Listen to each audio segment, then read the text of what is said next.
चलिए, आज बात करते हैं बैंकिंग की दुनिया में आए एक बहुत बड़े गेम चेंजिंग अपडेट की। एक ऐसा बदलाव जो चेक क्लियरिंग के पूरे सिस्टम को ही बदल कर रख देने वाला है। देखिए, ये कोई छोटा मोटा अपडेट नहीं है। इसको ऐसे समझिए कि चेक क्लियरिंग की दुनिया में जैसे किसी ने एक टर्बो इंजन फिट कर दिया हो।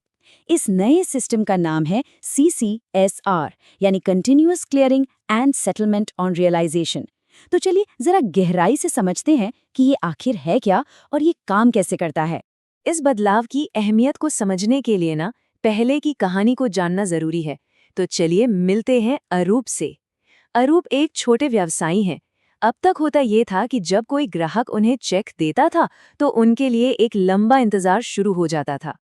पहले क्या होता था, अरूप को अगर 50,000 रुपए का चेक मिला तो बस इंतजार शुरू। 1 दिन 2 दिन तक लग जाते थे उससे क्लियर होने में। लेकिन अब 3 जनवरी 2026 से कहानी पूरी तरह बदल जाएगी। जो काम दिनों में होता था ना, वो अब बस कुछ ही घंटों में निपट जाएगा। तो सवाल ये है कि ये नया सिस्टम आखिर इस लंबे इंतजार को खत्म कैसे करता है। इसका पहला हिस्सा है T+3 घंटे की विंडो। ये बिल्कुल वैसा है जैसे पूरी प्रक्रिया पर किसी ने फास्ट फॉरवर्ड का बटन दबा दिया हो। तो ये T+3 घंटे की विंडो आखिर है क्या चीज? देखिए, इसका मतलब बहुत सीधा है।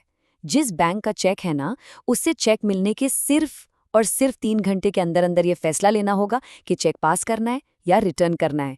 जी हाँ, सिर्फ 3 घंटे। इस पूरी प्रोसेस को ना 3 आसान स्टेप्स में समझते हैं। पहला, बैंक को चेक मिला। दूसरा, उसी पल से 3 घंटे की उल्टी गिनती शुरू। और तीसरा, जो सबसे मजेदार हिस्सा है, अगर इन 3 घंटों में बैंक ने कोई एक्शन नहीं लिया तो चेक अपने आप पास मान लिया जाएगा। जी हाँ, इसे कहते हैं डीम्ड पास्ड। मतलब बैंकों को अब तेजी दिखानी ही होगी, कोई और ऑप्शन ही नहीं है। तो सबसे बड़ी बात यही है कि फैसला नहीं लिया तो फैसला खुद हो जाएगा, और वो फैसला होगा चेक पास। ये एक ऐसा नियम है जो बैंकों को तेजी से काम करने पर मजबूर करेगा, और इसका सीधा सीधा फायदा मिलेगा ग्राहकों को। लेकिन बात सिर्फ स्पीड की नहीं है, सिर्फ 3 घंटे की विंडो की नहीं। इस नए सिस्टम का जो दूसरा और शायद सबसे दिलचस्प हिस्सा है, वो है सेटलमेंट साइकिल्स। और सही मायनों में यही चीज इसे एक टर्बो इंजन बनाती है। 9, जरा सोचिए, एक दिन में 9 बार। अब किसी चेक को क्लियर होने का 1 या 2 नहीं, बल्कि पूरे 9 मौके मिलेंगे। ये सच में एक बहुत बड़ा, एक जबरदस्त बदलाव है। और ये जो 9 साइकिल्स हैं, ये पूरे दिन में फैले हुए हैं। सुबह 10 बजे से शुरू होकर शाम के 7 बजे तक चलते रहेंगे। इसका मतलब साफ है, अगर कोई चेक सुबह जमा हुआ है तो उसे अपना रिजल्ट जानने के लिए शाम तक का इंतजार नहीं करना पड़ेगा। उसे तो दिन में ही कई मौके मिल जाएंगे क्लियर होने के।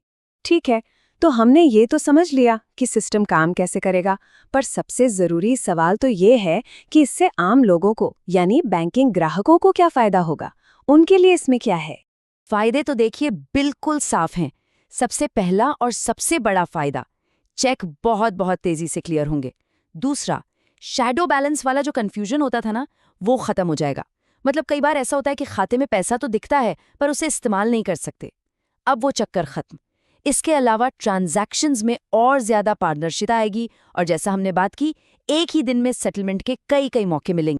तो जब हम इन दोनों बड़े बदलावों को, यानी T+3 घंटे की विंडो और दिन में 9 सेटलमेंट साइकिल्स को एक साथ रखकर देखते हैं, तो एक बिल्कुल नई तस्वीर सामने आती है। चेक क्लियरिंग का जो सिस्टम पहले एक पुरानी घुमावदार सड़क जैसा लगता था, वो अब चेकों के लिए एक हाई स्पीड एक्सप्रेसवे में तब्दील हो गया है। जो सफर पहले 1-2 दिन लेता था, वो अब बस कुछ ही घंटों में पूरा हो जाएगा। ये देखना वाकई में बहुत दिलचस्प होगा कि ये नई प्रणाली बैंकिंग की दुनिया पर कैसा असर डालती है। पर इस पूरी बातचीत के बाद एक सवाल मन में आता है कि इस नए CCSR सिस्टम का कौन सा हिस्सा, वो 3 घंटे वाली डेडलाइन या फिर दिन में मिलने वाले 9 मौके, ग्राहकों के लिए सबसे ज्यादा फायदेमंद साबित होगा। इस पर सोचने वाली बात है।